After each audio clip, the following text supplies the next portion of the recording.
Dear friends, I am Vijay Kumari.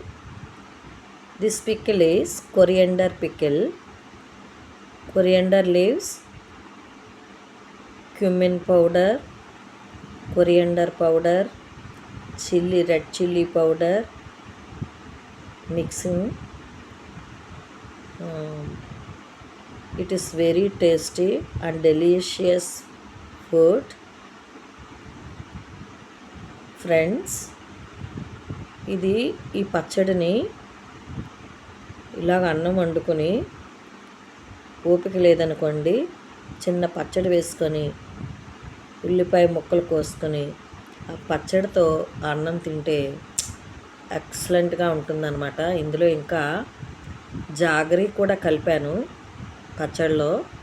కంపల్సరీగా jaggery వేయాలి, లేకపోతే పచ్చడి వెగటుగా ఉంటుంది. Pickle like this and share this and subscribe it.